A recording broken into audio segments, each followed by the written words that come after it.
What do we want to do? Hi, all. Hi, all. Welcome to Generational Change Monday Night Live Stream. I'm Jen. I'm Peter. So cheesy. And but you're I on do candid feel camera. I do feel the need to do that just because if new people come, we can't just presume everybody knows. Well, I mean, we want at least my everyone name's to in the know title. exactly who you are, who I am potentially. I made my first video today. I don't need them referencing you as that guy. No. Stop for a second. What? Gotta put the, well, yeah, I guess you can. Yes, I will let you do your thing first. Please do. That's pretty funny. Okay, so now you could do whatever you're going to do. Okay, so I just thought this was really funny because I actually got this text today, a couple hours ago, and it says, "Hi, Jennifer. It's Karen with the Democratic Party. I'm reaching out because this week makes President Biden's first 100 days in office. There's so much to celebrate with the passing of the American Rescue Plan and the recent announcement of the American Jobs Plan. Have you heard about progress that the White House has made so far? Thoughts and prayers, Karen." So anyway, I just thought that was amusing. So I had this whole vision in my head about that. But anyway, well, welcome to Generational Change. Yeah, this is, again, what has been Biden's biggest accomplishment 100 days into office? What would be his signature accomplishment? If you according to Karen. Who is that guy, though? Which guy? Him? Me? Him? Don't worry about me. I'm just a stand-in. Don't you worry about him. I'm just a stand-in. I'm not important. Yeah, that's what that's the question of the day. I mean, well, and this is why I said I think we should really start introducing ourselves when we start the show. No, we're gonna be doing that. All right, because you need to move over a little bit to the left. Okay, that's it. Perfect. No, but then I'm covering Thurgood. That's not how this works. That's not how any of this works. You have to be able to see him. What about Angelo? No, you see that too, but then we move. It's like if we kind of do that, you can't see it perfectly. That's just never how this works. I wrote that tonight. And you never cared about everyone seeing it when I write it. This is as good as it's getting for you. I'm not covering Thurgood. I don't agree with that. Well, you don't have to. Well, that's just I'm not covering Thurgood. It's all make-believe. So I'll lean back like this when Angelo comes on. So do you want to do housekeeping stuff first, or do you want to do news and amuse, or what's your thought? Well, you're too busy tweeting. No, I'm not. I haven't yet, but okay. I need to get more people. Because I have, if you want to be doing that, I could be doing a Gen Core update. Well, I think it's important for people to know that this particular show, if you've never seen it before, it is generational change. It's about transforming politics into service. We believe that a nonpartisan labor movement is the future of our political system. It's the only way we're ever going to accomplish anything, because right now we are living in one of the most hyper-partisan, if not the most hyper-partisan period in our country's history. We are literally at each other's throats all day, every day. And as we have just seen today, because of the fact that Biden is about to cross his 100 days as president, his approval rating is 52%. What does that mean? It means that it is the third lowest in the last 80 years. That's very fascinating. That's not good. Okay. So happy 100 days, Biden. So that doesn't answer my question. Do you want me to do my update while you're doing whatever this is, or do you want to do news? I think it's important that we let people know what's going on with Gen Core, how that is done in conjunction. That's why I'm saying that. Yeah, all right. So in conjunction with generational change. Okay. So for new people. So this podcast is really the basically the media arm of our organization, which is Gen Core. And we're a nonprofit volunteer service organization. We do a lot of stuff locally. And we want people to join us. We do beach cleanups every month. We're starting to do homeless bags every month. We do food distributions. There's a variety of things. But so when you donate to Generational Change, or you're a Patreon or anything, that money goes to Gen Core. And it really only helps us with our volunteer efforts and stuff like that. So with that, I want to please ask you guys, if you are all wanting to help us in any small financial way, being $1 a month Patreon is better. You got to ask a little bit more than no. I'm just saying is better than somebody doing a super chat for a few bucks. Yes. Because with Patreon, we get a better percentage than anything through Google and through YouTube. So for anybody who would want to be remotely financially supportive, we do have 3 levels. It's $1, $5, and $10 a month. And we, that money is what's going to help me put together bags for the homeless and work on community garden and get garbage pickers. So there are a lot of podcasts as we know, online. And of course, we are being horrifically suppressed, much like any other that is on the non-corporate algorithm. But what separates, in your opinion, so the audience knows, what separates generational change from the other podcasts that are out there? Like, why would you want to tune into what we're presenting versus what some of the other shows present? Okay, so as somebody with a marketing background, I could sort of think like, what do we have to offer? Well, I think that we're not news. No. We're kind of news with a muse. Right. And then also we are very much into building coalitions and doing things locally and education, more so than just news, and being a resource, I think. And that's something that I wanted to talk about too, is the new website that's going up any day now.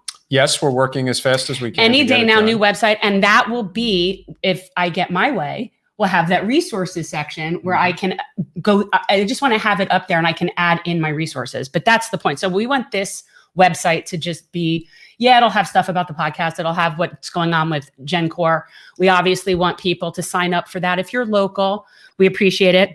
And I can actually talk a little bit before we get into news about current GenCore stuff. So this is kind of just for the local people, but we take donations from everywhere.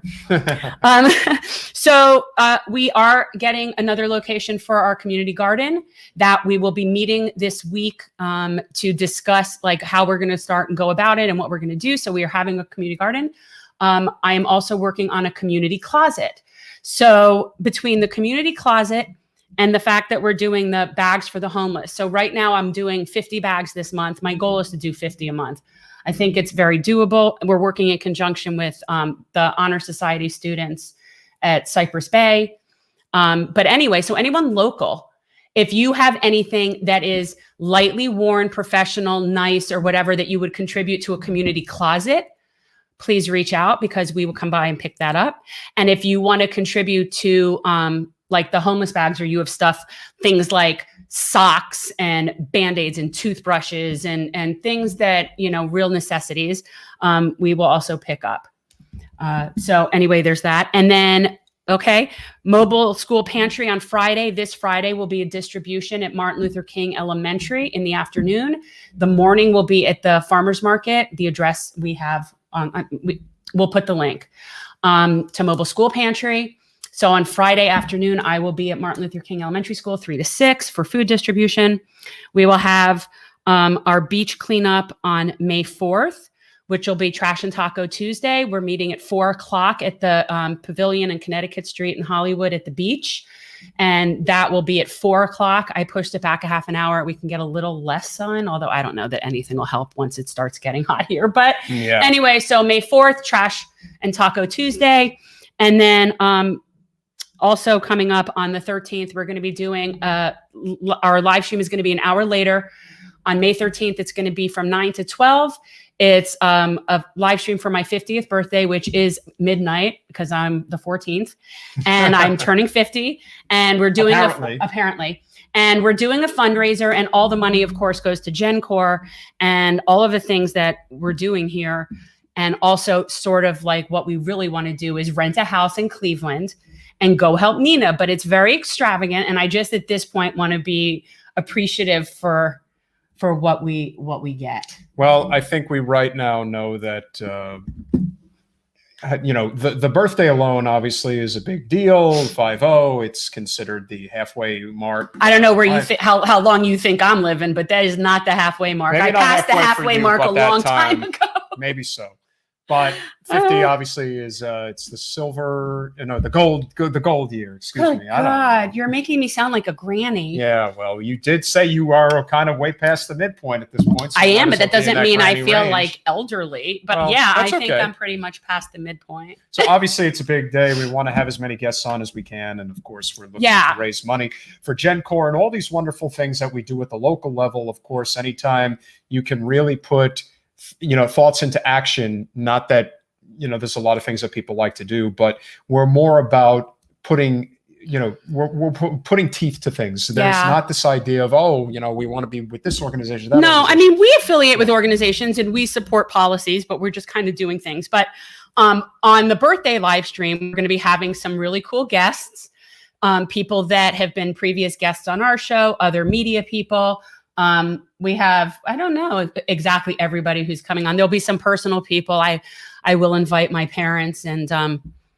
some good friends so that it'll be sort of like a cocktail party, but hopefully we'll have some entertainment. And my son Reese actually has agreed to record something, and for me, which is almost unheard of. Yes, he's quite the talented pianist. So we'll be able to play a custom Reese performance, debut, only time ever to see. But one thing I wanted to throw out to you, and also John, who's probably on here, yes, I'm sure, is that I think something that we should start doing for Patreons, and let's start scrolling the Patreons. Do you know how to do the banners? Yes. Yeah. Okay.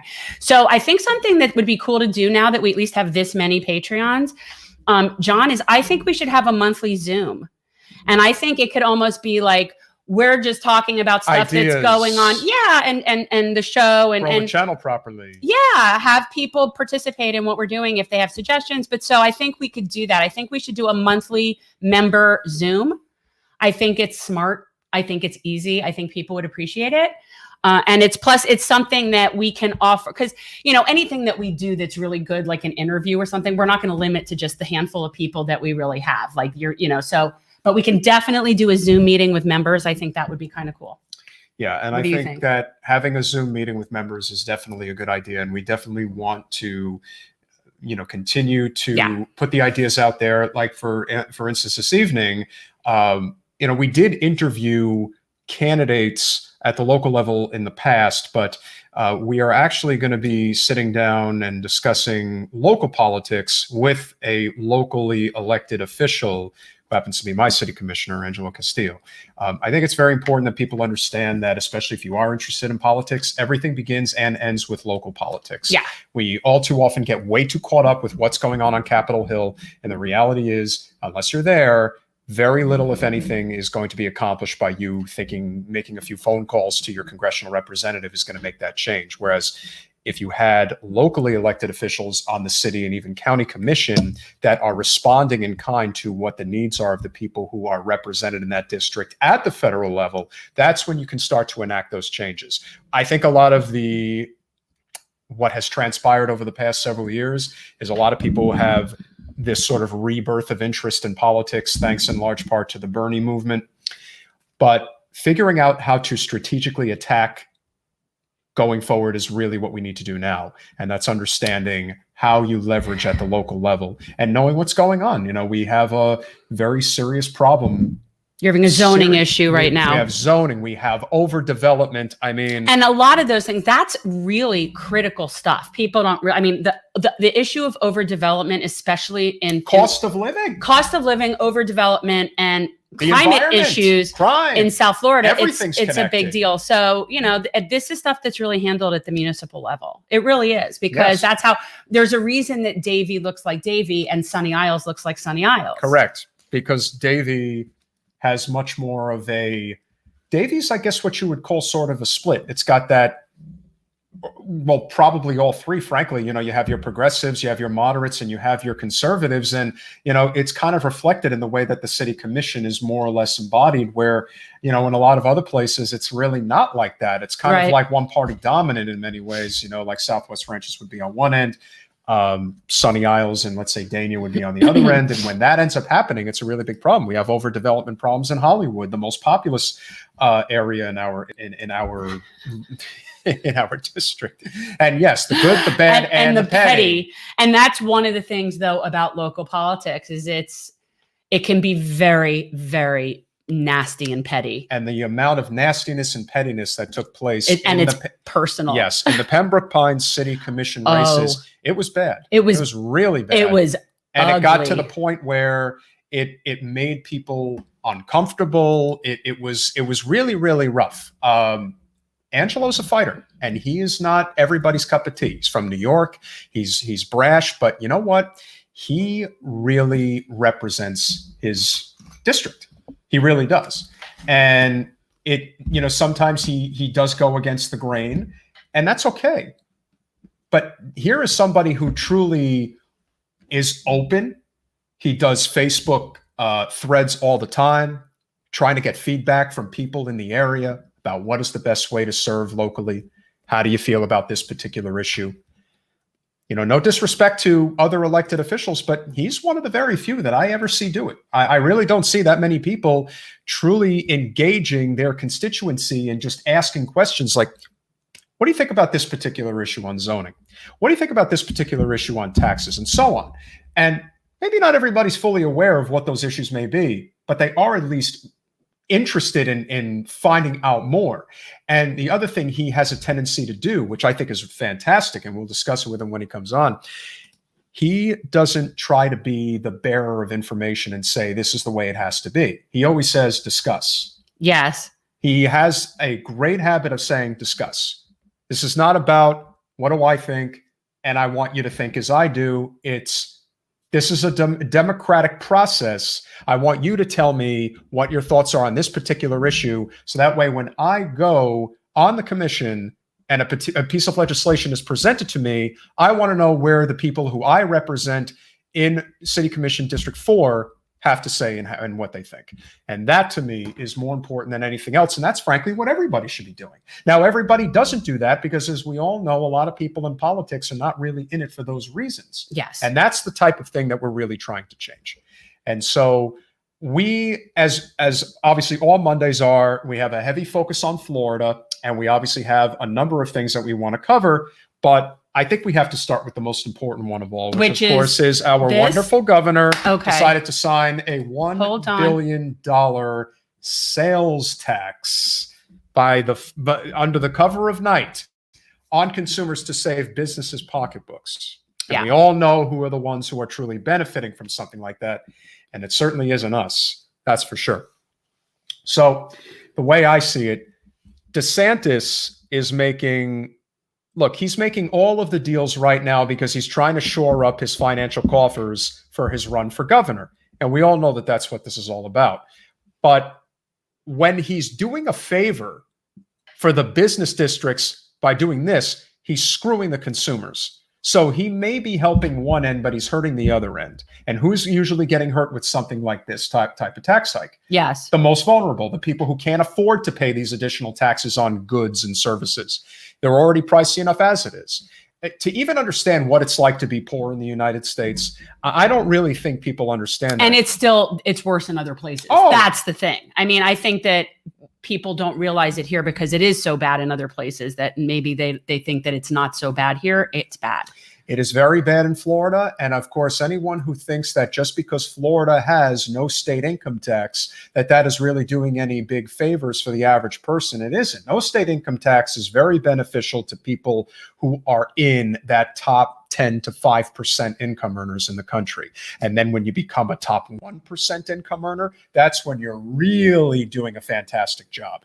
And so more or less here, it really comes down to understanding local politics and understanding this particular type of issue, because ultimately the people who are the working class of Florida, and we got a lot of them here, 21 million residents, and I would imagine probably 17 to 18 million of them are what you would classify as like working class. You mean they don't all live in Mar-a-Lago? No, they live in they live in low income housing. They live in apartments. They are paycheck to paycheck people, as we talk about all the time. And that is a very significant issue. So by DeSantis implementing this sales tax, it's really hurting the most vulnerable. This is not going to be aiding it's anyone. Not helping. Yeah, we talk about how are the ways to actually help small, and local businesses.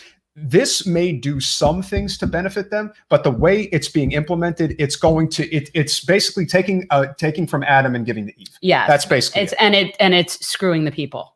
100%. So do you want to hit another story? Like, what do you want to do? I think the fact that Mr. Commish is amazingly punctual. So funny. I used to love that show. I used to love it. Was Michael Chiklis, but that's right. It was when he was more portly, but he was so sweet. And then he became oh my God, Vic Mackey. I mean, that's definitely a very big switch of characters. I think because Mr. Castillo decided to grace us with his presence early, we would love to bring him in. Like I said, all politics begins and ends at the local level. So without further ado, very happy to bring on my city commissioner, Angelo Castillo. Good evening, sir. How are you? We're doing great. Make sure, I think your volume may need to go up just a little bit. Or where's your mic? Yeah. I love the study. It looks very peaceful. That's my den. Oh, very nice. Our volume. I think that's good. Too. Yes, okay. I that think we're sounds good. great. This is So this is where I do my work.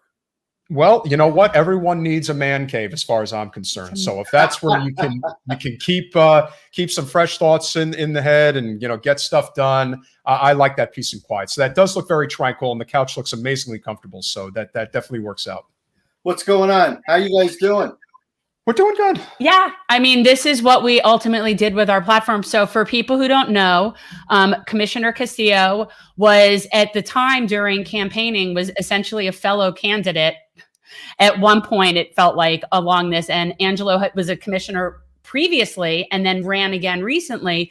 And so we were traveling in the same campaign circles, and he was camped out outside of the voting locations. And so we got to bond a little bit. Always came prepared. Always very prepared. Had the ice cold water, had Very the prepared. umbrellas.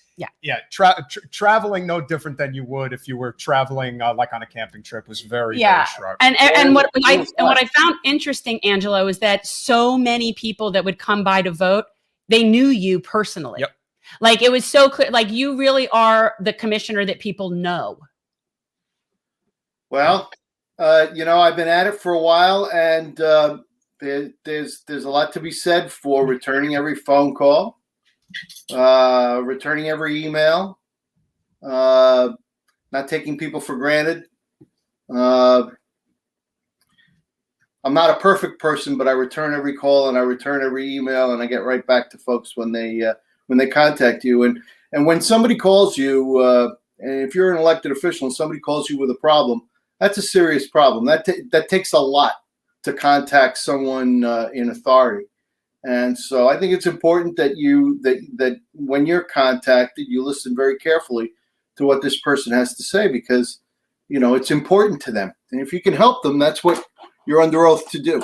So, and I do that in English and Spanish, and I do it even for lots of folks who don't live in Pembroke Pines but need someone who they can speak to in their own language. And it's always been a labor of love for me. I never find it. I never feel put out by it. And sometimes I can help them, and sometimes I can't. But I always give them an honest answer. Yeah. I really think that more than anything that I've seen at the local level, like you said, I'm from New Jersey. I understand that there are people that, see our way of doing things is not exactly everyone's cup of tea. We move at a faster pace in many ways, and that's not exactly the type of the type of pace that people in South Florida necessarily like. But for me, for Jen, for anybody who has embraced this political movement in the last few years, recognizes that politics is supposed to be about a term of service, not a career. If you are an elected representative at any level, city commission is one of the most important positions in all of politics, because you really are dealing with your constituency on a day-to-day basis. And there is a certain amount of obligation that I think comes with that. And you embrace that. And I notice, especially online, you're very open about having Facebook thread forums, asking questions of the local constituents. I need to know why we don't have more representatives like you that want to engage their constituency. If we had more people, regardless of, like you said, you may not be everybody's cup of tea, but you're never going to have to question your work ethic and whether or not you're representing your people, because that is something. I think for me it's very, very simple. I had a full and beautiful life before I was in elected service, and I will have a full and beautiful life when it's over. But while I'm there, I refuse to be anyone other than who I am, and that's just that simple. There's some folks, elected office is a magnifying glass, and whoever you really are, it magnifies that.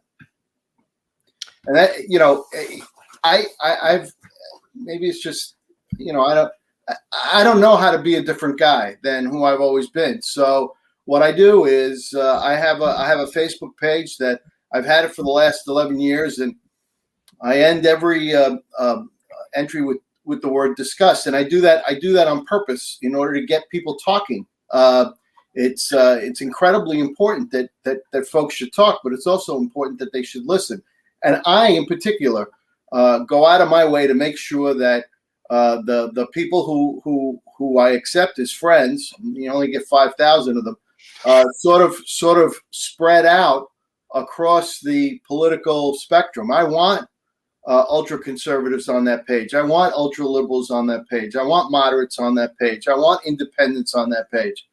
I want folks who are married. I want young folks. I want divorced folks. I want seniors. I want the gay community. I want the straight community. I want blacks. I want Hispanics. I want every possible religion that I can get, every possible ethnicity, so that I can have a conversation with them in a public forum where no subject is barred.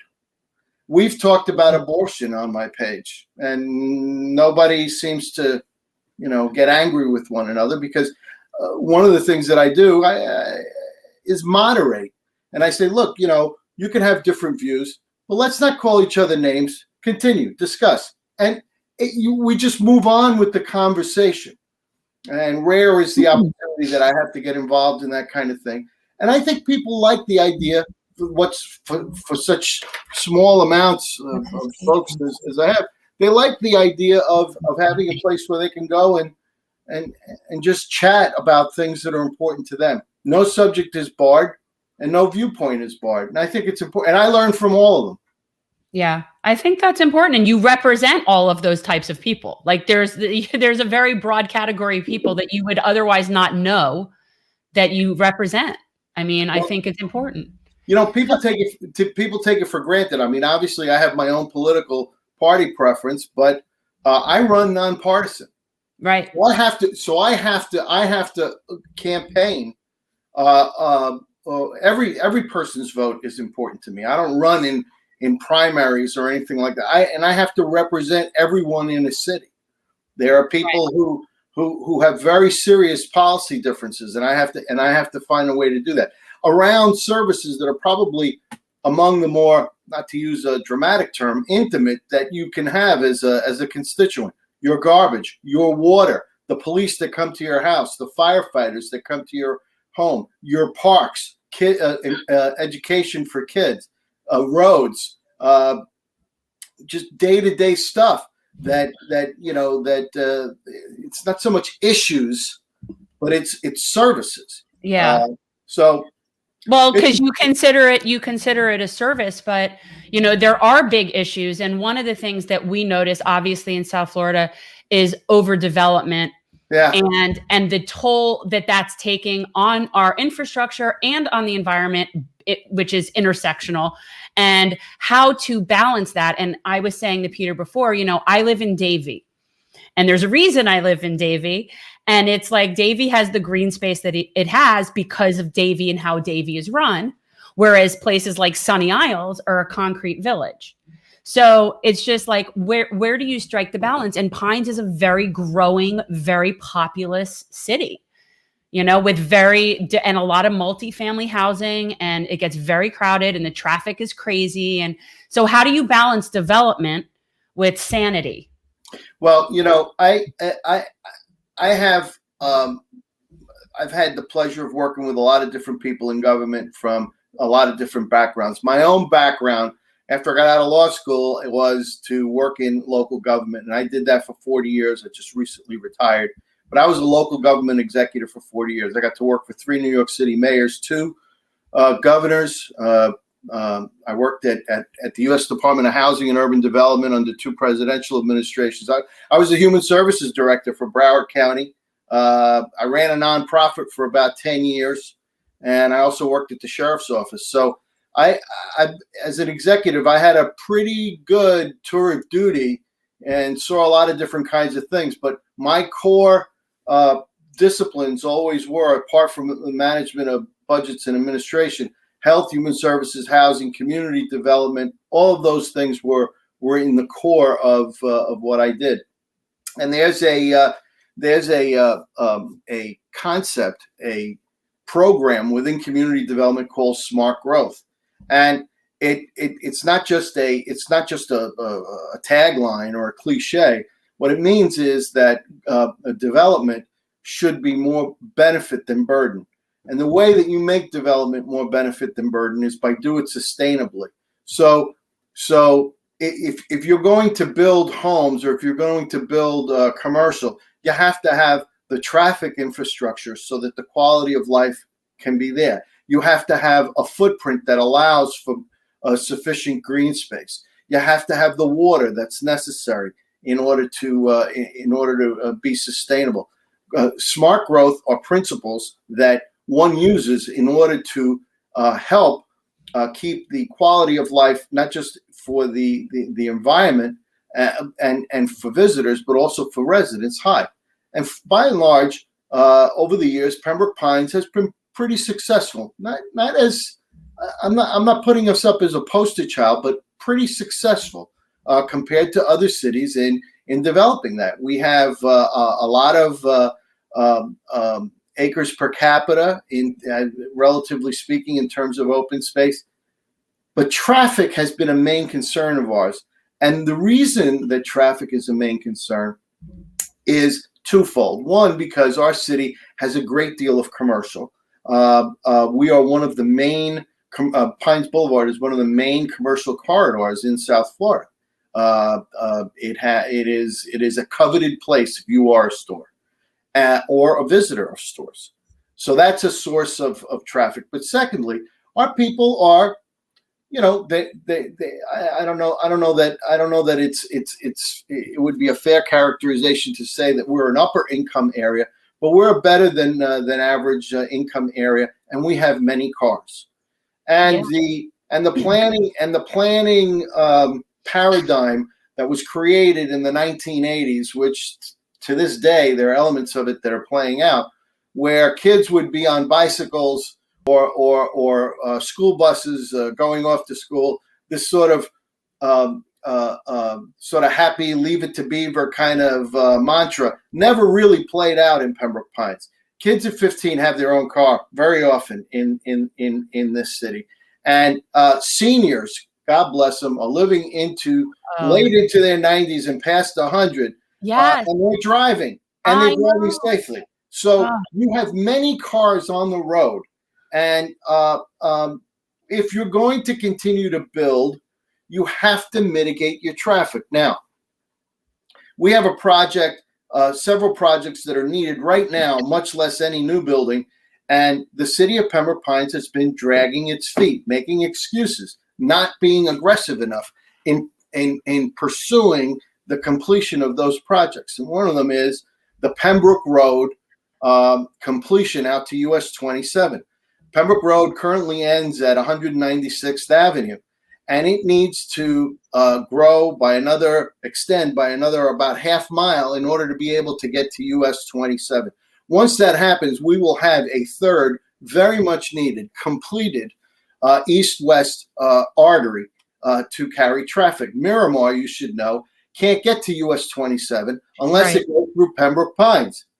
They should be able to get to US 27 without having to come up Pines Boulevard or worse, Sheridan.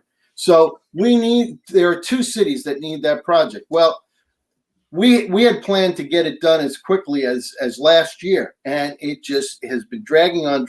Now the engineers tell me that at best it can't get done until 2027.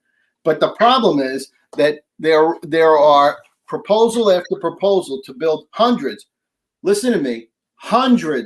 of townhomes in Pembroke Pines additionally to over and above what we have. Now, I understand that not everyone likes the idea of townhome, but let me tell you, townhomes are selling like crazy. And in Pembroke Pines, if you build the townhome community, before you put in the first brick, you're probably going to be sold out. That's how fast people and how much people want to live in this city. And I understand that there's great demand.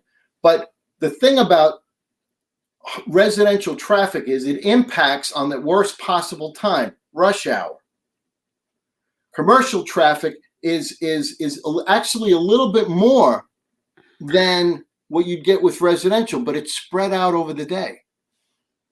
Residential traffic is focused on rush hour, and that's when we have our peak problem. And it's just impossible for us to get this thing done. I don't Why? understand. And Why? Who's the problem? I think it's become political.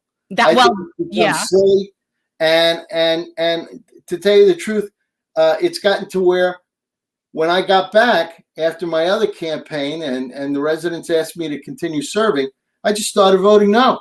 And so if they're not going to mitigate their traffic, I'm going to vote no. There's another commissioner who joins me in voting no. So right now we're at a 3-2 situation, and we're seeing more and more 3-2 situations because we're not doing the things that we need to do.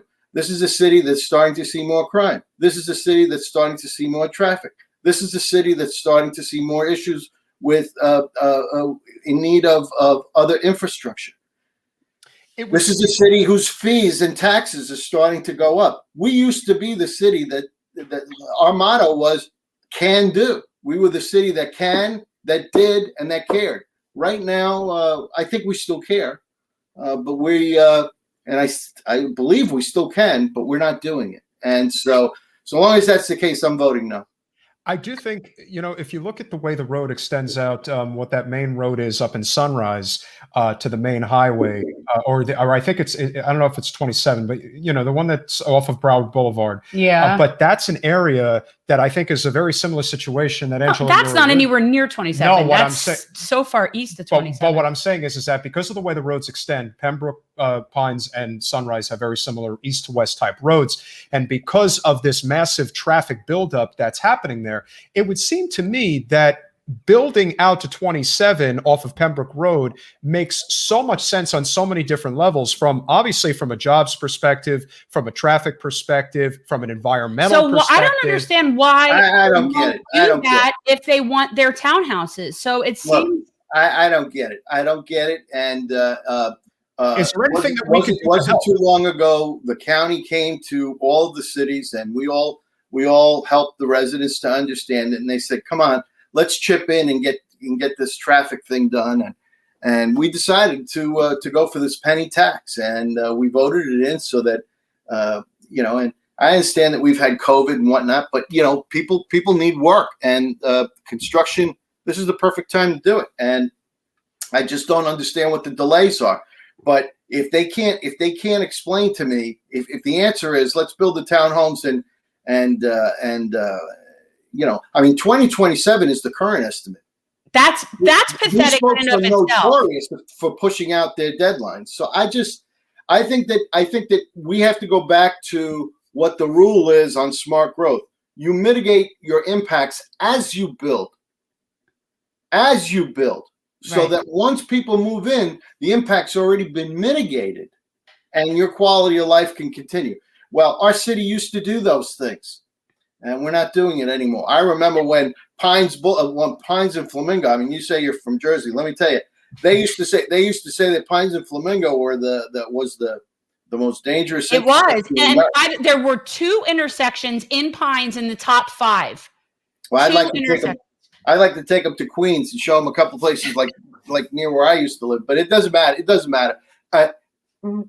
It took us a year of planning and implementation, and we put in the additional turning lanes, and we did the things that we had to do to Pines Boulevard, and suddenly that intersection wasn't there anymore. Why? Because we cared, because we can, and because we did it. That's how it's supposed to be. I don't understand the connection between extending the road to 27 and having townhouses. Why can't you do both of those things? It could be. I'm voting no because they're saying that we have to wait way too much in order to get the road done.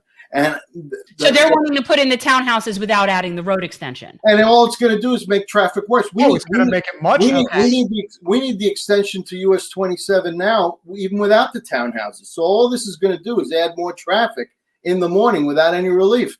And I'm not willing to vote for that. No, I'm not going to do it.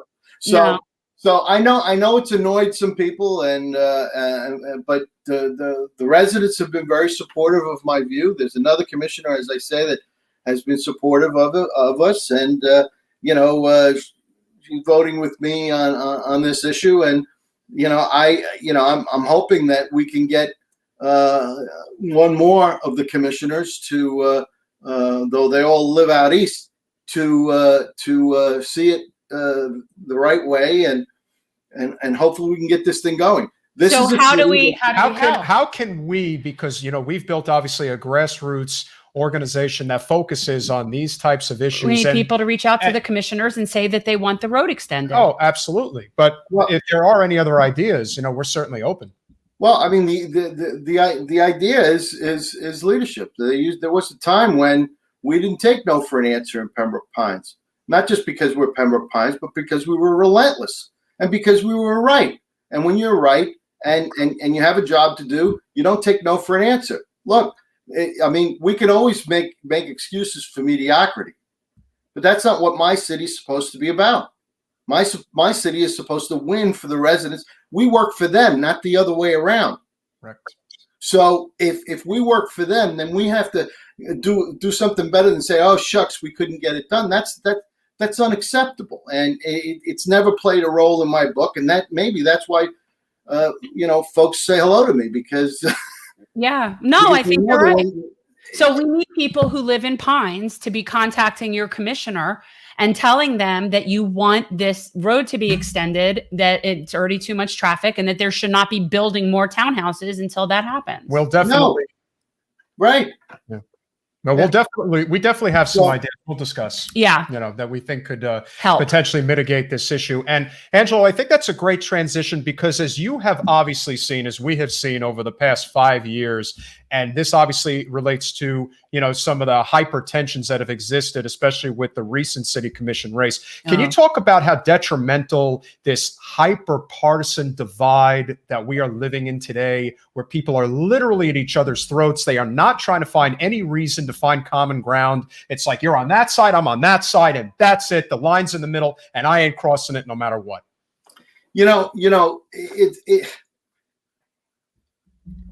It's a little bit it's sort of like an out of body kind of an experience for me, because I turned 62 this year. I know it doesn't quite look that way. Definitely not. I turned 62 this year, and for most of my life, I lived in an America that's decidedly different than the one we have today. I haven't really looked at even one day in the current century as being even close to the America that I remember. And there was always a partisan divide. And you go back historically, and it's a partisan divide. But there was a line that was drawn: family, country, faith. There were certain lines that were drawn. And from there on, we were required to come together and solve these problems. You'd have folks on the far left and on the far right making arguments, and they were required to go into a room, close the door, and then they'd come out with a deal, because that's what nobility in government is about. Sometimes you don't get the whole thing, you don't get the whole loaf, but you come out with a solution, and tomorrow you go at it again. And the next day you go at it again. And sometimes the best you can do is come up with a solution that's 80%, but that's a win for everybody, because most people are in the middle. Most people see the benefit when folks are arguing and on either side. Most people don't want to be overtaxed. Most people want a government to work, but they don't want to see misery on the streets. They don't want to see homeless people. They don't want to see kids that can't afford to go to the doctor. There's no place for that in the United States. So we have heart tugs from the right and the left. The majority of people are sort of there in the middle, and that includes a whole bunch of Democrats, and includes a whole bunch of independents, and a whole bunch of Republicans. It's not a question of the label. It's a question of what's in your heart. My parents are a perfect example. My entire family was Republican, but if you'd ask them, is it right that people shouldn't have health insurance? They'd say absolutely not. Nobody should be in a position where they can't do that. Should it be that you can't afford to go to college? What do you think about 13% interest on a student loan? They would say that's outrageous. And, Yeah. and we have situations like that. And and I don't see why government can't play a role in dealing with those issues. It's capriciousness to say that government can't deal with it. Of course we can. We've done it more than once. But if your viewpoint is to sort of place a caricature, if you will, on the argument of my friends on the right, if you feel that there's a certain Darwinism that exists, that the what was it? As Governor Cuomo used to say, not the current one, his father, Mario. He used to say the other side feels that the wagon train can't get all the way out west unless the weak are thrown off the train. Survival of the fittest, a certain Darwinism exists. He says, well, on our side of the aisle, we believe that the wagon can make it all the way with the family intact, and we've done it more than once. He's right. You go back in history, and you see people like Franklin Roosevelt raising himself out of a wheelchair to kill Nazism and the threat, the horrible threat in the world. And now we see kids running around, with swastikas and whatever. They don't even know what they're talking about.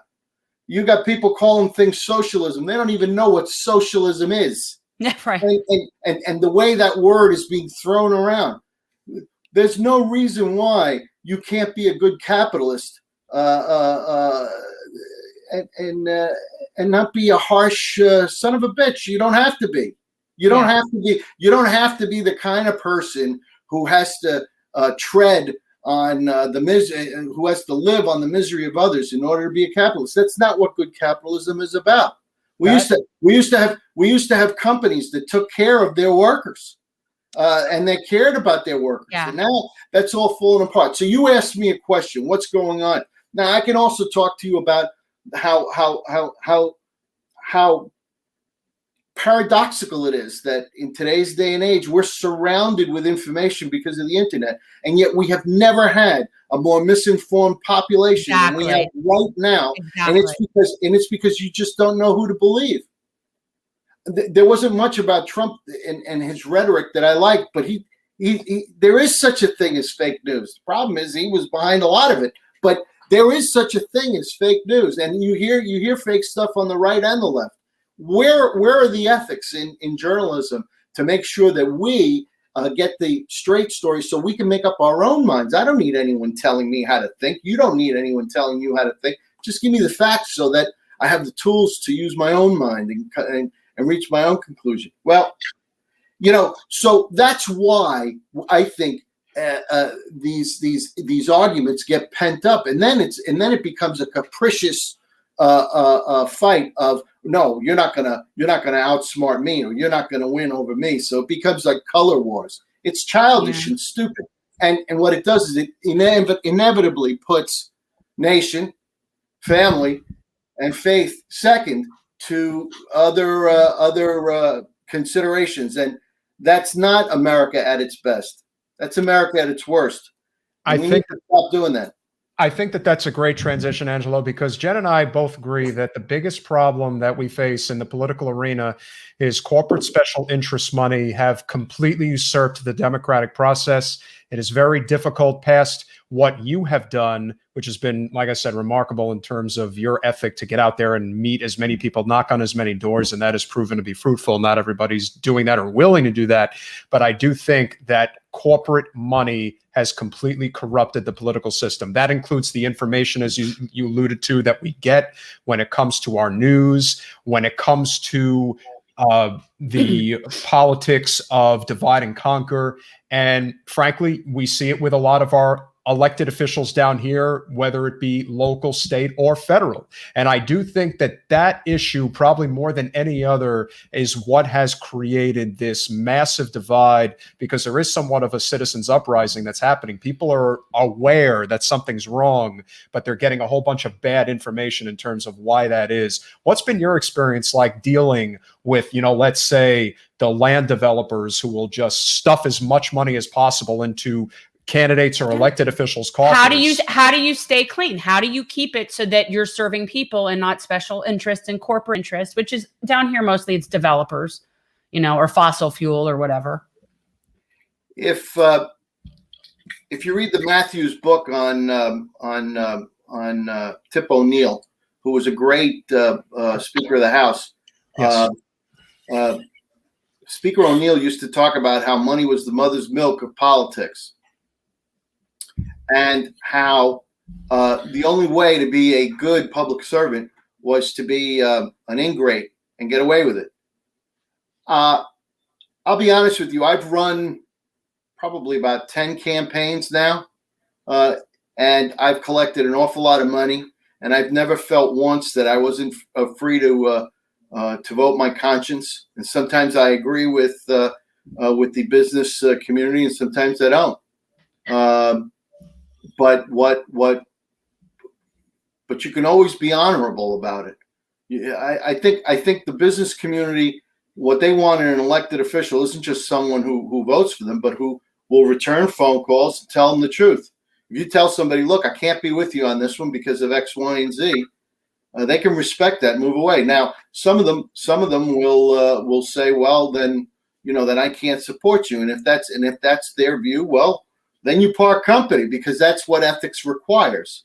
But I've actually now, some folks will say, well, he's lying. I'm not lying. I've never come across that problem. I've just never come across the problem. I can talk to someone who I disagree with and explain myself in terms of why, and if they really feel that they don't want to be associated with me anymore, that becomes their choice, not mine. But campaign finance reform only works if there's public financing of campaigns, because campaigns have to be paid for. The handouts and the radio ads and the TV ads and your staff and everything, there are costs associated with that. So unless we're going to go to an oligarchy where only the rich can afford to run and fund themselves, or unless there's going to be public financing of campaigns, well, that's what we support, which exists at the federal level, but doesn't exist anywhere else. And here's the problem: that would actually work across the board in government. People think that it would cost them money, and that would actually save them a ton. Yes. Here's the problem. The problem is, Counselor, is you've got the First Amendment, and the way that it's being interpreted right now is not only a difficult political argument, but it's a difficult one to defeat. The truth of the matter is, we tax corporations in our system. We would never be able to afford to live in this country if we didn't tax corporations. Correct. So they feel that they have a voice to share in return for the taxes that they pay. Otherwise, they're being taxed without representation. Yeah, and they're not people. See, that I disagree with this. I disagree with that decision. Okay. I actually don't think that they are people, and I think that's a problem. We were taught in law school that corporations are persons, but I understand what you're saying. I see the room for reform, but only if people decide that this is what they want to do. There are three things that we need to do to make a better democracy, and one of them is decide what we're going to do with campaign financing. The second thing is have absolute and totally open ability on everyone's part to vote, and the third thing is to deal with districting. If we did those three things, and if we did those three things well, you would have people elected who would not be beholden to anyone but who elected them, coming from districts that wouldn't slant viewpoint either ideologically or on any other scale. They would simply represent blocks of contiguous, connected, let's call them, areas of interest, and people would be voting in high numbers. Until something along those lines happens, ours is going to be a challenged society. But the Constitution tells us that our job is to create a more perfect union. And I think that in that acknowledgement, the founders are telling us that what they created wasn't perfect. And this assumption that, the original Constitution is sort of like the Bible. No, this was a bunch of guys who happened to own land in the late 1700s who were in a very sweaty room and had to come up with something. Now, bless their brilliance, they came up with an amazing document that has held this country together in large parts for a long time. But they had to make some horrifying compromises in that document. I won't mention them all, but some of them were very horrifying. Oh yes. And our job is to make it relevant. And so this is a conversation that needs to be had. There are many sides to the question. There are many issues to be decided. But in the meantime, just because we have corporations involved in campaign finance, that's not an excuse for mediocrity at the local, state, county, or federal level. We need to work together as good public servants and solve the problems of the people that elected us. And I've always been that kind of a guy. So, we'll see how the future unrolls. One of the last things we'll talk about, and this gets back to you being a New Yorker. If you look at the New York City mayoral race and just the way that elections are done in New York City, for all its flaws, it really has it almost to a science now in terms of the way it should be done throughout the country. You've got matching funds 8 times the dollar, which is amazing for grassroots candidates.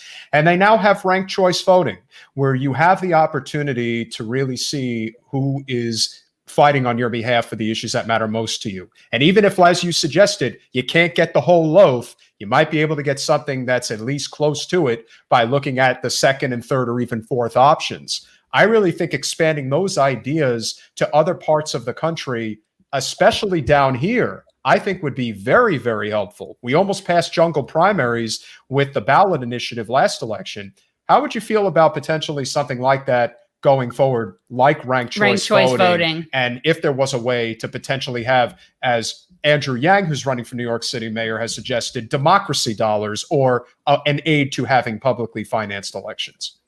I'm very thankful that in 1996, my wife and I moved to Florida. I was born in Cuba, but I grew up in New York City, and I loved living in New York City, and a big part of me will always be proud of that upbringing. But Florida is a very different place. It's beautiful and it's open.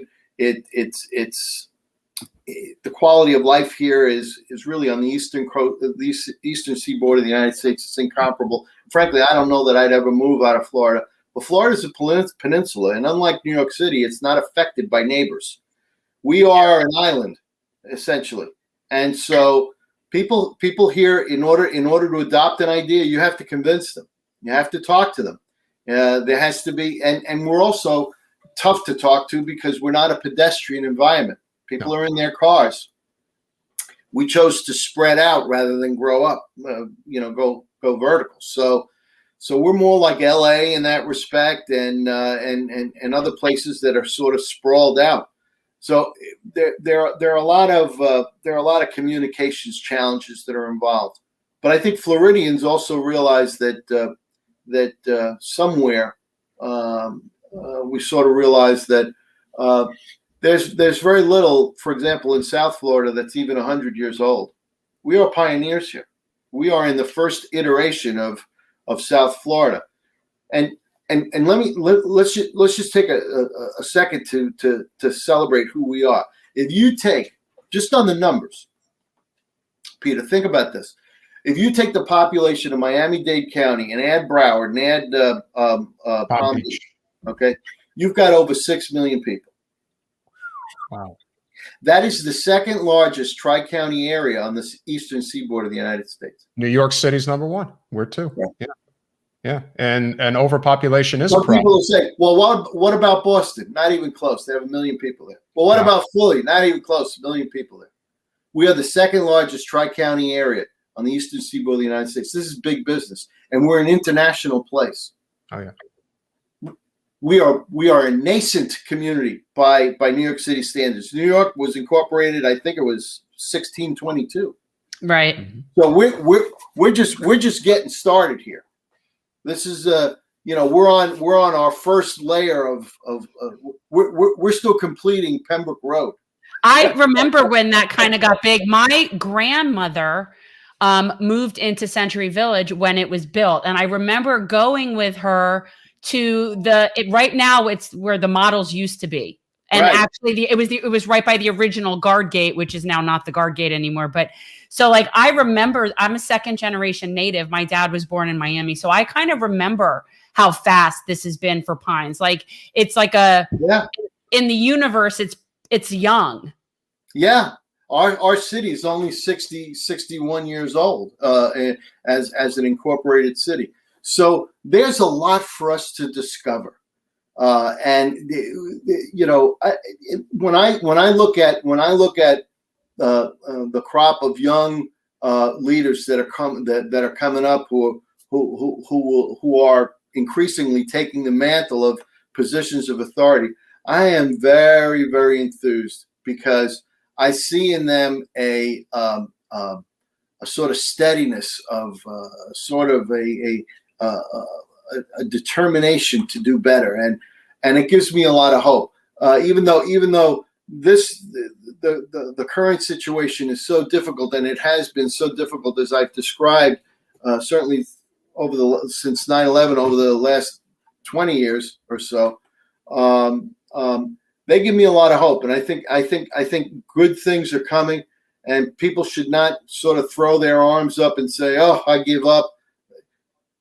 These are the most exciting times, the most interesting times that we've ever had in a lot of different ways, and I am very, very optimistic about the future of our region, of our state, of our county, and ultimately of our country, because we've got very, very bright folks coming up, a lot brighter than we were in my time. And they have. Yeah, I've met your daughter. She's brighter. I've met your daughter. She's brighter. I could see it. Definitely brighter, and she has better tools. She has better tools. Yeah. This conversation has flowed probably as well as anyone. Well, because Angelo is a guy. He's one of our guys. He's a friend. He's local. It is a perfect segue into how we always conclude our podcast interviews. And the question, of course, is what does generational change mean to you? Generational change. What do you mean by that? I'm missing the idea of turning politics. Oh, is this a connection on Jen's name? Is that what? Oh yes. Well, but the whole idea, the whole concept. But what is generational change with a G? What does that mean? Because it's sort of this idea of the transition of a society from one generation to the next. And it's like, what does that look like where we are right now? Because as you just alluded to, Well, I'll tell you what it was for my group. So we're the sons and daughters of the World War II era people. Some of them the Korean War folks, and they were the sons and daughters or the children of the Great Depression. Their earliest experiences were disease and extreme poverty. But there was an ethic of staying together. So you may not have had much going on, but if the neighbor knocked on your door, you invited them in because they were your neighbor, and that's what you were expected to do. And there was also an element of faith that doesn't have to be replaced with faith, though it could. But here's the ticket. So how do I explain this? Okay, let me just blurt it out, and you tell me if it makes sense to you. So our society unlike other authoritarian societies around the world, depends on most of us voluntarily agreeing to obey the laws. Okay, we don't have like in other nations people looking over our shoulders forcing us to obey the law. We catch the exceptions. That's how we're set up. That's very different. It's almost sublime. It's so easy to overlook it, but this notion of most of us, most of the time, voluntarily agreeing to obey the laws wasn't just a question of personal ethics or personal patriotism. It was also a reflection of our faith.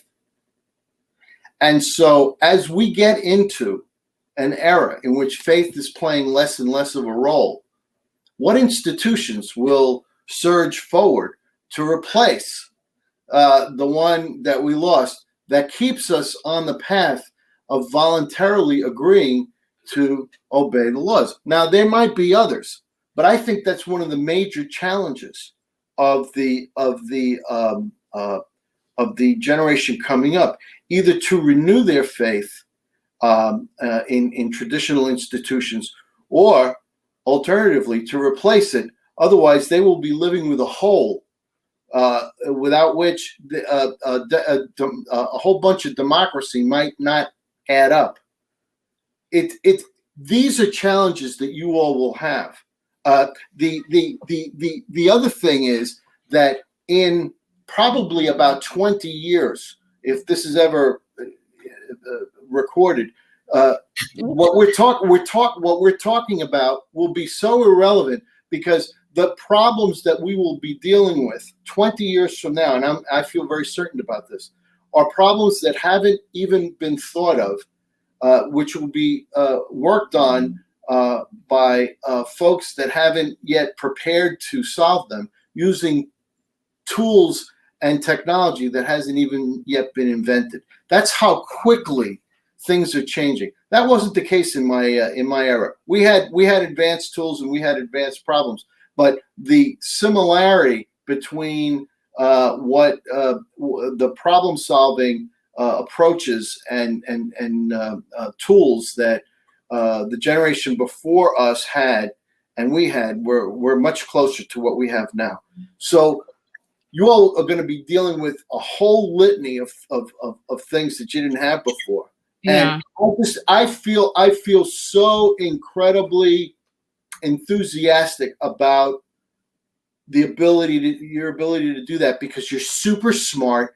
Your hearts are in the right place. You want to do the right thing, and you don't want to fail. You want to succeed, and it just gives me such tremendous pride. You know, and I'm talking like I'm some old guy. In my heart, I'm 17, but you know, I have to acknowledge that, you know, sometimes I walk by a mirror and I say, who the hell is that? But that's, you know, that's just the way life sort of plays out. I'm very, very optimistic. And when I meet people who say, government's for losers, and they don't know what, there is no greater thing to devote your life to than government. It's just, there's nothing like it. And I'm so fortunate that I got in it, and I'm thankful to both of you for having an interest in it. Yeah. Well, it's funny that you talk to us like we're the young people. You know, I'm turning 50 in a couple of weeks, so I'm closer to you than I am to him. Yeah. You are. Yeah. But I think it's important that we do have representation like you, that regardless of where you stand, you brought up a really great point. You separate your partisan beliefs for representation of people as a whole. Yeah. Running in a nonpartisan race is a lost art, because it allows you to answer to the people and not to a political party, even if you belong to one of the two major parties. And that is something that we are really advocating for, because it's what ultimately divides us more than anything else. But the way you handle yourself, the way that you answer to your constituents, everything, bringing the whole conversation this evening full circle, it begins and ends with local politics. If you are engaged at the local level, you can be that much more prepared and engaged at the state and federal level. Most people jump way too high, way too fast. They need to focus on the things that happen in their own backyard. And those are the things that affect your life on a daily basis. That's 100%. the thing that people don't understand. It's not the big issues, but it's the things that affect your life on a daily basis are handled locally. And I don't think, people really pay attention to that when it should be their primary focus. Well, you've given us the opportunity, because we all know there's a myriad of issues that exist. Myriad. I can't say that word right. There's a lot of, just like I can't say water. But you like it, and you keep saying it, but you say it wrong. It's myriad. I can't say water. I can't say talk. It's the way those are fine. Yeah, well, no, because it's the accent. Whatever. But, whatever.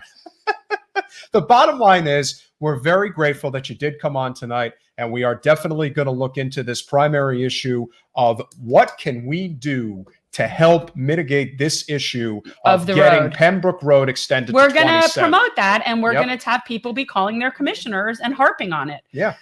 We could be very annoying. In a good way. In a good way. That's what government is supposed. We are supposed to work for the people, not the other way around. Thank you. Yeah. And when we're not doing that, that's a call to change. Okay. We definitely look forward to seeing you again, having you on. Stop by and say hello on Jen's birthday, May 13th. We'll send you an invitation for sure. Say hi to Lisa and the family. It's always a pleasure. It's an online cocktail party. We're going to have some special guests. We'll have a little bit of some performances. It's a fundraiser for GenCorps.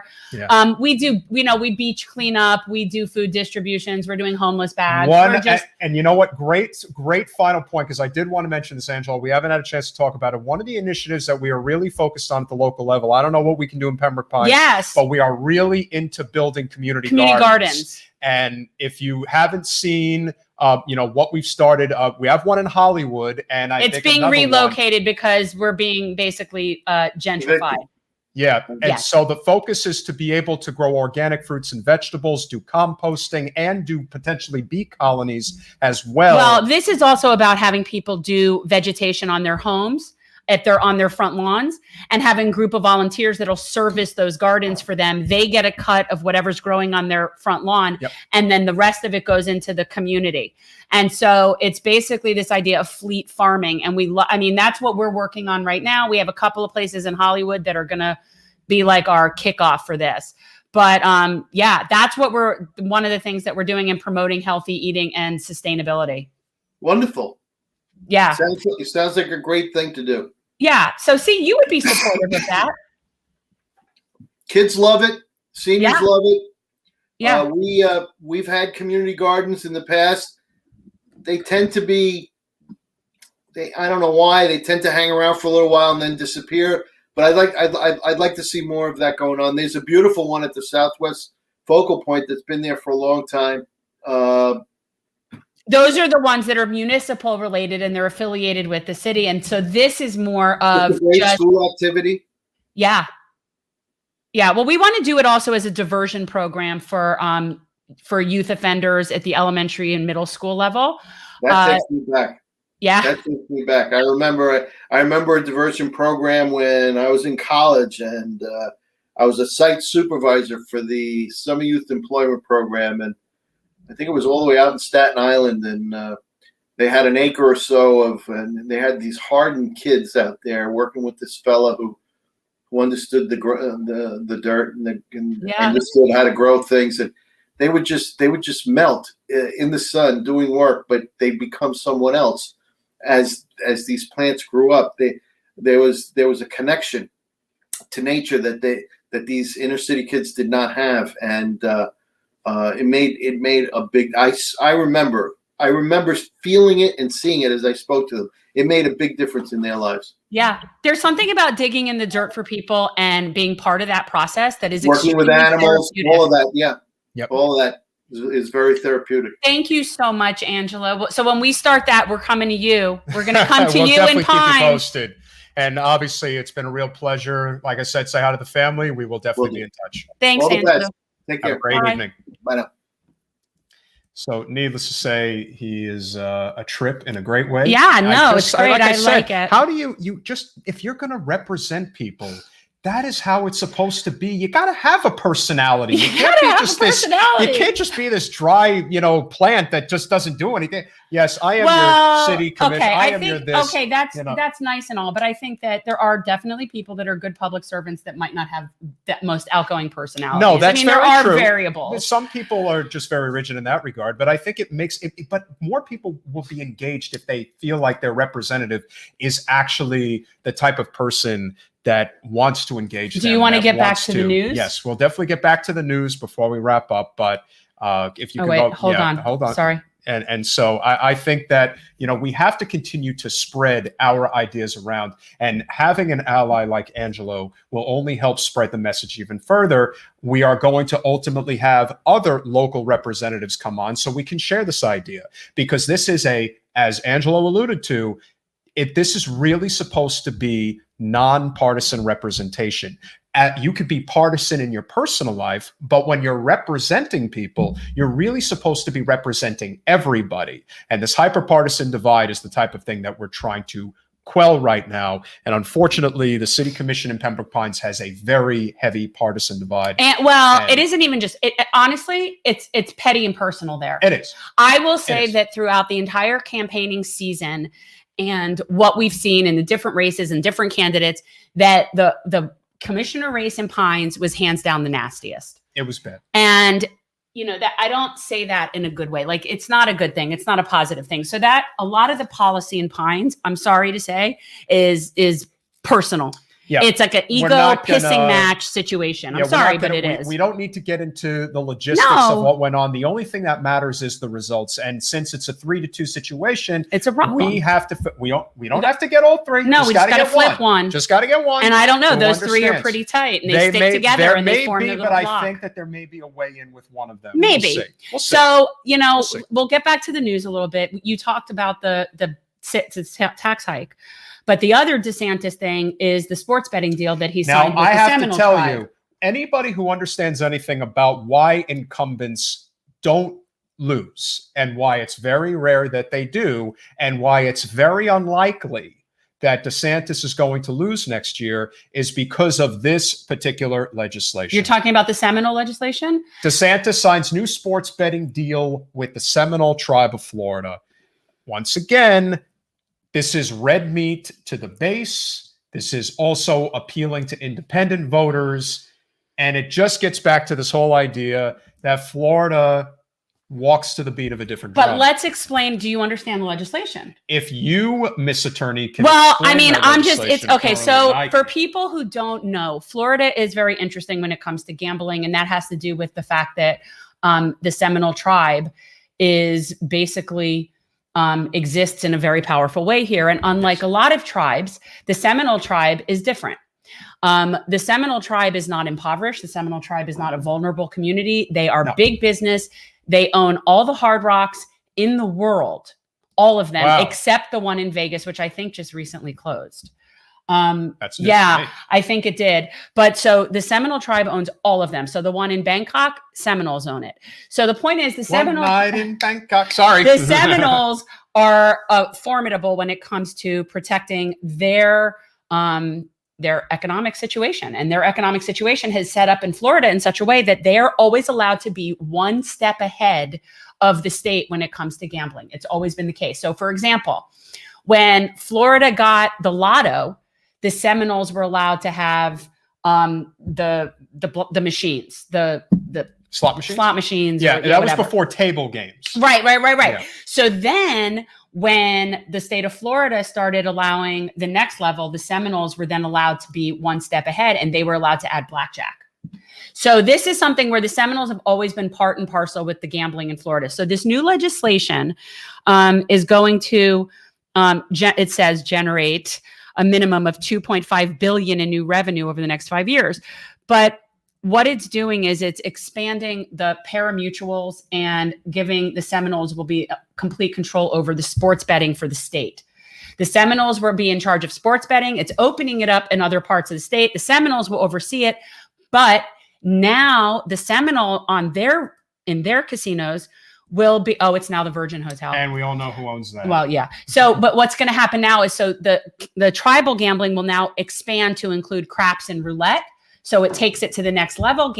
State gambling laws usually go in levels. So there's like level 1 gambling, which is like lotto, level 2 gambling, which is pari-mutuels. Then you're allowed slot machines. It's like there's levels. And so this will basically increase. And the agreement is, when you allow the Seminoles to do this, let me look up the exact dollar amount right here, because I'm not sure. Yes. Larger and expansive than any other gaming compact in U.S. history, this agreement increases the projected revenue to the state of Florida from the Seminole tribe to over $6 billion over the next decade, with a guaranteed minimum of $2.5 billion in the first 5 years. That's a lot. So essentially, the Seminoles pay the state to run its gambling. So this is the kick that the state gets. And that's just the deal here in Florida. It goes through the Seminoles. So this is a huge increase. Obviously, the usual suspects that are against gambling are against this. I don't have a problem with gambling. My issue is, where does the revenue go? I agree. Yeah. So as long, and that's something that I feel like what our stance is on this bill is going to be completely irrelevant to where the money goes. But the actual gambling issue, to me, is a no-brainer. No, and listen, I understand that people have their opinions about gambling, but what I think is the problem is that gambling, like anything, is an addiction for a lot of people, and it usually ends up becoming, as Farming God just suggests, a net negative. But what you have to remember is that the casinos in general are not in the business of trying to get you to do the right thing. So very rarely, if ever, are you going to show up at a casino and there's going to be a big sign saying, "Do you need help? Gamblers Anonymous." Right. Well, you're not going to find that. I know. And while I appreciate that, for the same reason, I wouldn't ban alcohol. I am pretty supportive of gambling. People have personal issues. That's their demons that they have to deal with. It's unfortunate. But we also live in a society that doesn't want to help people solve their problems. That's a separate issue. This is, I'm dealing with this from just the perspective of increased gambling. So anyway, there's going to be increased gambling, most likely, because usually that goes in the direction that it's going. The other bill that is interesting is this new bill that's going to address the sea level rise, but does nothing to address the emissions that are causing it. Of course not. And so there's this new bill. So new and improved seawalls in Miami and West Palm Beach, upgraded drainage in Key West and Doral, and reconstructed roadways could all be underway with the Resilient Florida grant program that is established under this bill. It would provide up to $100 million a year to combat sea level rise and flooding. The Resilient Florida grant program would be created within the Department of Environmental Protection and allocate state-funded grants to local governments to address sea level rise, assess flooding risks. And so this all sounds great, right? But the problem is, it does absolutely nothing and doesn't acknowledge the most prevalent cause of these crises, which is climate change. It establishes the policies to deal with the infrastructure, but it's not dealing with anything reducing greenhouse gas emissions or other problems that are creating our issue. We're not dealing with the heart of the issue, which is sea level rise is not going to be mitigated until we deal with the infrastructure problems that we have in the state. The state is not run by solar, even though it could easily be, at least majority-wise anyway. We've talked at length in the past about the possibility of the new nuclear technology that could be very effective in this state. Michael Schellenberger, if you guys haven't, we definitely need to get him back on the show. Yeah, I mean, we have definitely, look, we go back and forth on the idea with nuclear, and people argue it all different directions. The bottom line is that we're doing it wrong. Nuclear is definitely the answer to a transitional energy source over coal and natural gas. Right. I mean, it just has to be. But and you would be an absolute fool at this point to think that we can keep doing it, because we have these myriad of problems that exist in the state right now. You've got red tide. You've got blue-green algae blooms. You've got toxic runoff with Big Sugar. Big Sugar is not regulated in the state in any capacity. As a matter of fact, there is a clause. They get subsidies. We pay them to pollute. The agri water that we need to get Bill Sugar on here. Well, yes, we do. That is a great idea. Yeah. Definitely got to reach out to him. You have the relationship with him. And we'll talk after the show on that. But what is very important here for people to remember is that Big Sugar with the water agriculture that goes to Big Sugar, that takes precedent over clean drinking water in the state Yes. of Florida. Bet you didn't know that. Yes. But it does. And that's part of the reason why, listen, I have a good friend. I don't name him. He's high up in the Democratic Party. He tried to convince me that Florida Crystals was doing it the right way. And I'm like, Yeah, no. no, they're not. No different than something very interesting that just happened the other day. Listen, I like Elon Musk in terms of what he's fighting for, but as a billionaire, he's a tyrant like the rest of them. He has given, we are now just into the second quarter of 2021. He has already given, I kid you not, $150 million in charity. Why is that? But yet I'm still considering him to be part of our bootlicker story of the week. He is. Okay, by not him necessarily, but we have a very good idea. Somebody who I think is very deserving of being well, bootlicker we don't of the need to announce Very that, but the point is deserving of it's that. connected to this. No. And then what I think is He's very so generous. Yeah, well, of course. But there's a reason. Even if it's possible that Biden might actually do something, and again, he's 100 days into his presidency, he's been lukewarm at best. He's handled the rollout very well with COVID. I give him total credit for that. The administration has done a much better job, obviously, than the Trump administration. That was a low bar. But in terms of actual teeth policy to help average people in this country, little to nothing, if at all. If he does implement a wealth tax, just to 3%, I believe, Elon Musk would have to pay $5.5 billion in tax. So Elon, you can take your $150 million and shove it. And the reason And yes, he's you're giving, so generous. and the reason he's giving $150 million in charity. In charity. And remember how much And of that what is, is that and how much charity? of that is a write-off. But not just that, but what is that charity? Because people say, oh, Bill Gates, he's so charitable. Yeah, he's creating like GMO factory plants to get everybody in his little food. We're not going to discuss Bill Gates tonight No. because that is a stuff, but we are going to be That's a can discussing, of worms. we are going to be discussing Bill Gates on Thursday. It has just been brought to our attention. This just came on the wire in the last few hours.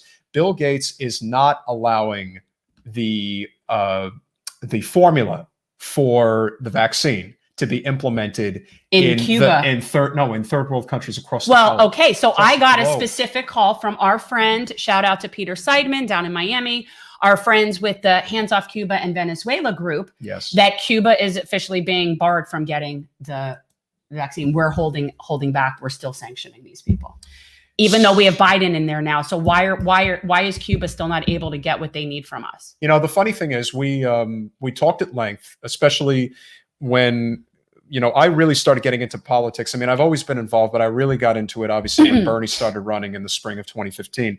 And the hardest thing that I went after Hillary on was her foundation.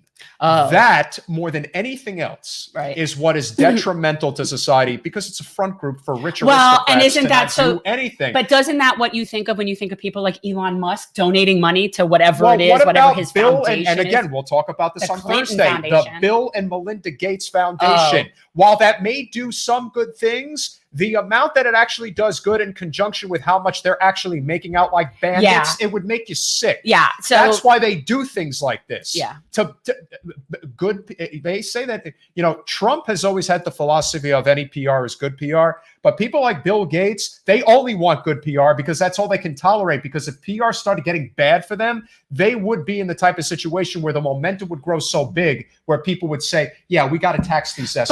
and that's ultimately where we have to go, is that a lot of these things have to be nationalized and taxed to the nth degree. But so swinging to the other side of the pendulum and addressing some issues and of the final homelessness. issue of the night, which I think is very important and a good thing. Well, it is and it isn't. It is and it This isn't. is one of those things where it's a good thing, but it shouldn't even have to exist because there shouldn't be the problem that it's solving. So in any case, Broward County has announced that it is going to, there's something called the CARES Act rental assistance. Renters in Broward County seeking relief from past due and unpaid rent and utilities may qualify for the COVID-19 Emergency Rental Assistance Program, launched, this was 2 days ago, in Broward. With $53 million grant from the US Treasury, Broward hopes to help stabilize housing. So this will provide eligible households with up to 12 months of rent and utility assistance, plus an additional 3 months if funds are available. And if it's determined extra months are needed to ensure housing stability. So Here's how people are eligible. You're going to have to go and see, but to be eligible, a household must be renting a unit, apartment, or house within Broward County and include at least one individual who qualifies for unemployment or has experienced a reduction in household income, incurred significant cost, or experienced a financial hardship due to COVID-19, demonstrates a risk of experiencing homelessness or housing instability, has a household income at or below 80% of the area median. So if you want to check that out, visit broward.org/rent assistance. And that you can see if you qualify for that. But so there is money available right now for people who qualify. If knowing what I know, I would get on that as soon as possible. Well, I guess this is something that I'm going to have to look into because of after everything See that I that? had to deal with. I mean, my small business was completely devastated this past year. So I am going to look into this for myself. But Yeah. the reality is, guys, we should have simply Put had this up there. monthly survival checks. Yes. That's what we should have had. And we don't have them. And you have these government bureaucratic programs that are there to, you could say whatever you want to say. I think it's a complete waste of just more of our tax dollars that don't need to be doing something like this. So guys, he put it in there. It's broward.org/rent assistance. And then there is also an 800 number that we're going to put. Here it is. Okay. And make a banner so that it just can scroll for a bit. That's the easiest way to do it. Or I mean, however. And then we kind of have a thing where it's the Monday bootlicker, but it's not a bootlicker. It's something else. Yeah. And she is something else. Let me tell you, I have a very specific message for Representative Erin Grawl of the Florida House of Representatives. You know, very often we have these, we are in a hyper blue, moderate blue congressional district. And obviously, as Angelo Castillo had alluded to during our conversation, we are the second most populous tri-county area in the United States. Well, this particular woman comes, I believe she's in... From a completely different part of the state. Well, I think she's in Vero Beach. If I'm not mistaken. You know, everybody likes to talk about Texas, New York City versus New York State, California being north, central, and southern. Florida is 5 different states, I would say, in terms of the way that things are. So Central Florida is very, very interesting. And this woman. And Vero Beach has one thing. It has, to be fair, it has an outlet Is center. that where District 54 is? Yes, Okay. I'm pretty sure. And there's a very good outlet center there. Actually, the Restoration Hardware. I can't believe you're going off on that tangent. Really good. This is not what we're talking about. But what I will tell you about Vero Beach is that it is a part of the state where you really, really are in the deep South. And when I say that there is a different church denomination on every street, on every corner, that's what's there. This is religious. But we're just dealing with, let me tell you something. What we're dealing with here is a run-of-the-mill Catholic that somehow thinks that she's entitled to legislate people's bodies. I find it infuriating. By the way, the reason I think I originally even got an FBI file is when I sent a letter, this was back in the snail mail days, to Senator Kate Bailey Hutchinson, because that woman, who was my senator in the state of Texas at the time, she actually agreed to this idea of spousal consent for abortion. So we're talking about, I wrote her a letter saying she should have her uterus revoked. I mean, really, talk about talk about the poster child for the hangman's tale. I just can't. And so this woman right here, Erin Grawl is the person who is sponsoring the legislation in our house, which fortunately I don't think is going to go anywhere this session. So no need to panic about this particular bill right now. But she is sponsoring a bill that will criminalize abortion of fetuses that have disabilities or genetic defects. So, for example, women who get amnios at advanced maternal age and it determines that their baby has chromosomal disorders, not only are they criminalized for having an abortion, but the doctor is going to be subjected to third-degree felony charges for aborting fetuses that have genetic or disabilities. Can I please, and by the way, Miss Erin here is the same representative who pushed through the parental consent abortion bill that went through 2 sessions ago. And by the way, it's a horrendous idea. So when I was looking her up and I saw pictures of her and her happy husband and her 3 little children in their matching Christmas sweaters, and ain't that great?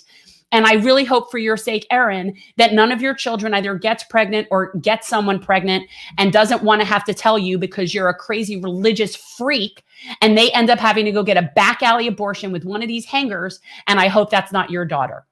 Because I am telling you, I have represented women who have had to get parental consent and get judicial they get an override for it because they can't tell their fathers and they're terrified.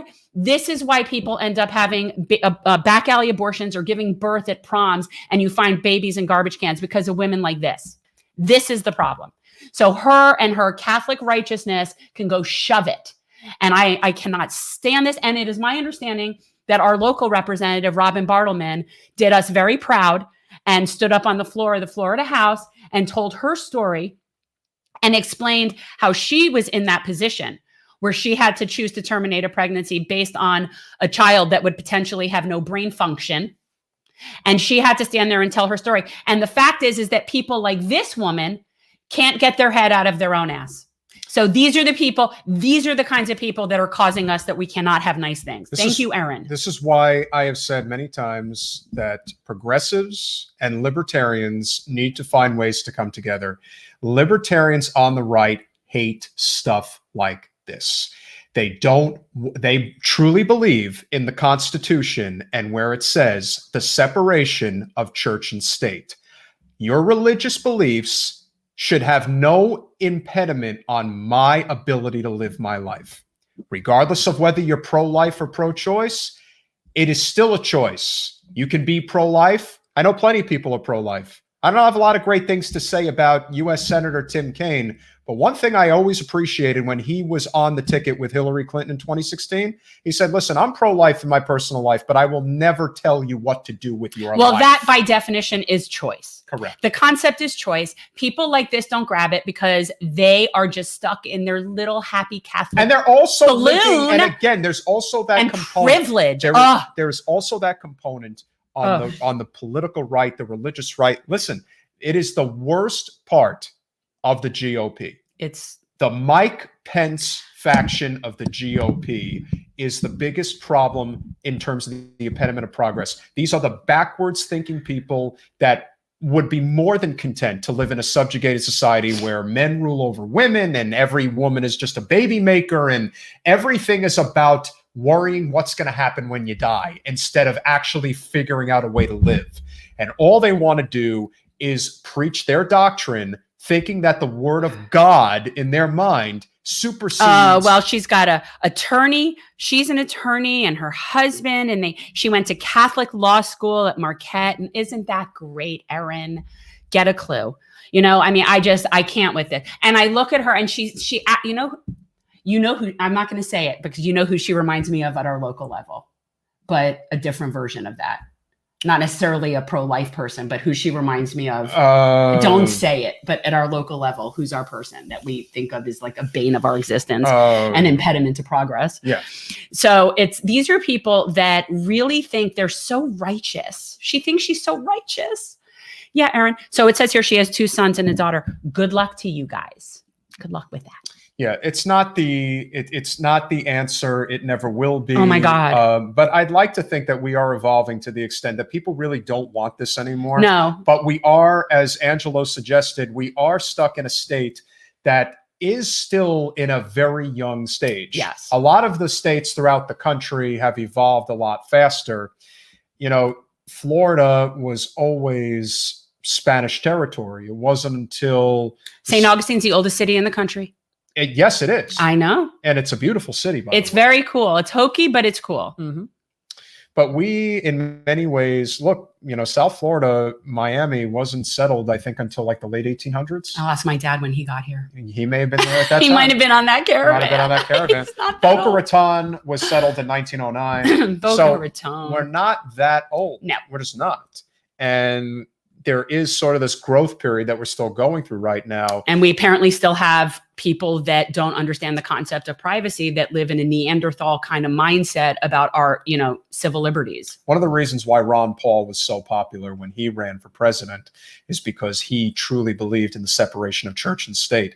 Now, at the time, that didn't go over very well because, as you guys probably remember, George W. Bush, well, he really leaned into the old religious thing and all the crazy things that come with it. And I have to tell you, one of the things that I still remember as a teenager when this really became a hot button issue is the issue of stem cell research and the fact that religious Looney Tunes like Representative Grahl, with all due respect, is the type of person who would be against stem cell research. Yes, she would have been fighting against removing Terry Schiavo from the feeding machine. What's even more interesting is that embryonic stem cell research potentially in the long run might have helped somebody, not obviously Terry Schiavo at the time, but in the future could potentially help somebody like that. People who are religious can't get out of their own way because more often than not, they are not following the teachings of Jesus. They are following the teachings of their church. Right. Well, there's any religious institution. And what they're not following is science and reason. See, that's what I know, is that they're not following science and reason. So, and I also just want to say again, kudos. Thank you, Robin Bartleman, for taking a stand and sharing your personal story on the Florida House. I think it's very important that we also recognize that all of the issues that we have, as we've learned this evening, I think this is a very important show. Now, we may have not gotten the type of viewership, and we're going to be discussing that. I'm looking into different ways that we can help that going forward. Obviously, the channel's suppressed, but we really need to be focusing on our local government. That is where we can have the most impact. It is. It's not that we shouldn't care about elections. We should, but issues and local representation from a nonpartisan perspective is how we can take this over. Yeah. For the people in this country, and there's a lot, whether you can feel it or recognize it, and there's probably only maybe a couple of million at most that are really pushing for a third-party implementation in the United States. If you really want this to happen, if you really want to make it so, if you think chasing congressional seats is the way to do it, you're going to fail, and you're going to fail fast. But if you focus on local races, nonpartisan races that run under the people's hub, if you will have success. Well, that's how it generally works. I mean, that's how you get people like Kshama Sawant. This is how Kshama Sawant became a Green Party representative at the city level. Yeah. Seattle, listen, Seattle's not a top 5 city in the United States, but it's a top 15. It's up there. It's still, but and they're always the first to do things. So, but anybody who's come on, please, if you're not, check out our Patreon, become a member. There's a few different levels. It's a monthly thing. It could be even $1 a month.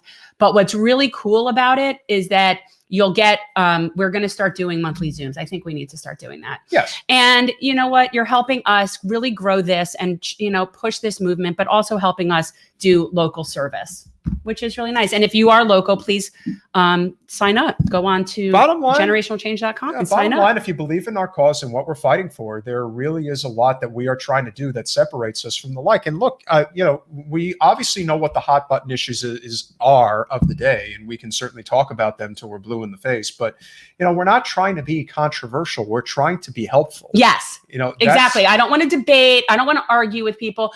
People want that's sexy. Us fighting with other people, other media people, or people fighting, whatever. That's sexy. That gets views, that gets likes, but it is so completely not productive.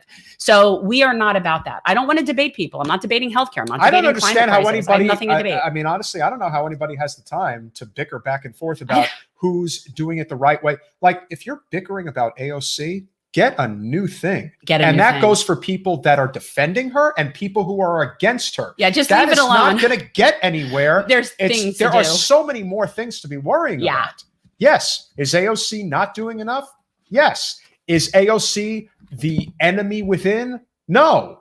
The truth of the matter is she is playing politics. You don't have to like it, but until she is advocating for Do I like the fact that she said that Biden has exceeded expectations? No, Yeah, no. it's total BS. But here's the thing. That's not the problem. The problem isn't that. I think that you have the people that are working on the inside of the system to make a difference, and there's people on the outside, and everybody's criticizing everybody. And what it reminds me of was this thing as a woman that we always have to deal with, which are the dichotomy between working moms and stay-at-home moms, and how they would like judge each other, and the working moms would kind of think, oh, stay-at-home moms, all they're doing is staying at home, they don't know what it's like to have to work. And then the stay-at-home moms would judge the working moms. And this is how it is with inside-outside politics. You have the people that think, oh, we're going to do it from the outside, we're creating a third party, the Democratic Party is dead, it doesn't work, you're wasting your time.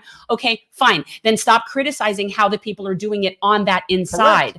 And I'm not talking about not speaking out when people do things you don't agree with. You should. No. But you can't expect the people working on inside the system to be employing a strategy that would only work outside the system. And the people outside the system need to be doing that at the same time. If you don't have a cause, it all needs to be happening. If you don't have a cause, then you can't do it. Last thing I'll say before we go.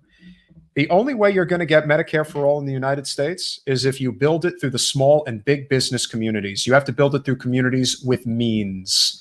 With all due respect to the activists, they have no means. They only have a cause. If you cannot get people behind you that support the Republican Party, you will never get it. Yeah, and really, ultimately, any third party is going to have to be a Labor Party. Correct. We've talked. You're not going to have, and you could sit there and call yourself the People's Party. You could be whatever you want to call yourself, but if you're not appealing to working people that are on the left and the right, you'll never have enough people to really constitute any. It's very simple. Effective. You know, there's a lot of different sources that you can go to. You know, grassroots analytics, which helped us when Jen ran against Wasserman Schultz, was very helpful in terms of identifying who would be good people. And there are other organizations out there that do that. What's very important is to know who they are giving to. You know, if you know a small business, for example, that donates to, let's say, a GOP representative in a somewhat competitive area, you have to connect with them. Forget the representative. As Angelo Castillo said tonight, it is about them working for us, not the other way around. That in mind, I want to show this because I forgot to show this before. So this, one of the things we're doing, we're working on bags for the homeless, and my friend Mona Lisa Weber donated these beautiful little backpacks. And we're collecting stuff and giving out packs of masks and little foil blankets and socks and a whole bunch of stuff. But yeah, so I just wanted to shout out to Mo.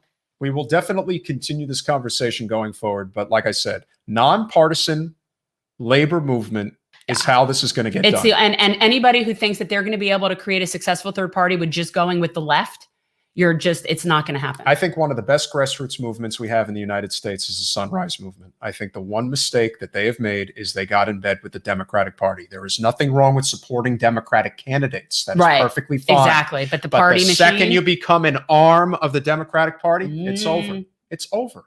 Because what you've done is say to at least 30 to 40% of the country, maybe as much as 50%, you don't matter. Yeah. Because for us, it's about the party. Once it becomes that, you can run within the party. You don't have to be owned by the party. Yeah. That's the difference. And I mean, granted, you might not necessarily be very effective. Correct. But what you can be is a legitimate, transparent representative for your constituents. You might not be very successful if you don't play their game inside. That's true.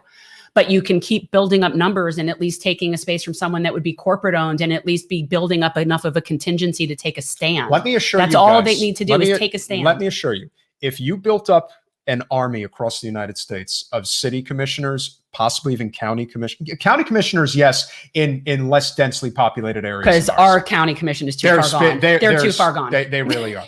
They are just like Wasserman Schultz. Most of them have been there just as long. It's a big problem. Broward, South Florida politics, it's rough. They're so But filthy. in a lot of other places around the country, city commission, county commission, precinct committee people, you get involved with that like the GOP has for a very long time, trust me, the congressional representatives will have no choice but to answer to you, because the commissioners who are not on the take, who are answering to the constituents, by extension, will make life hell for them if they're not doing it. We have the experience of the last 5 years, 2 presidential election cycles, to understand that change can happen, but the infrastructure is corrupted. You have to fix the infrastructure, and there is a way to do it. If you're willing to put in the work, trust me, as crazy as this sounds, as much as you think it can't be done, it can absolutely happen. And yes, it's yeah, we have that here. We actually have that here. What's interesting is that in Broward, we have 2 different sort of sects. There's the establishment kind of machine, and then there's the mafia portion, and they work together hand in hand. Correct. It's kind of like they work together, and they've all been at it for decades. But there's definitely, you have the establishment working with the mafia type people for sure. So dealing with this problem takes time, but it can absolutely be dealt with. And the city commission in this part of the state is really where you can have the greatest impact. And eventually those changes will happen. You just have to, again, you're never not going to want to be involved, because if it's in your DNA, it's going to be there. But I can assure you that if you think that a top-down approach is going to work, it will not. It will fail every time. So who do we have? Do we have any? We don't know for sure who we have on Thursday. I'm working on something. Possibly. We're not sure yet who's coming on Thursday. We don't even know who our bootlicker is yet. I have an idea. The only thing we do know for sure that we will be talking about on Thursday is the billionaires and their charitable giving. Yes, are you having like a special segment where we're going to? Well, it's going to be part of News and Amuse, but it's definitely one of the more important topics that I think you need to about. Start doing things that are like more in-depth expose things and having like another segment that doesn't have to be, because I think News and Amuse is supposed to be more just like little. I think we need to consider having an in-depth situation sometimes. Fair enough. I have no problem doing that, because I think that some things are more amusing and some things are more serious. You guys have to recognize that charity is it only exists to protect rich and powerful people. That's why we have it. And as I like to say, and I know a lot of people who are Democrats don't want to hear this, just remember, Planned Parenthood is one of the biggest impediments to Medicare for all in the United States. You may not think that that's the case, but I can assure you that these organizations are. This is interesting. And I do know this.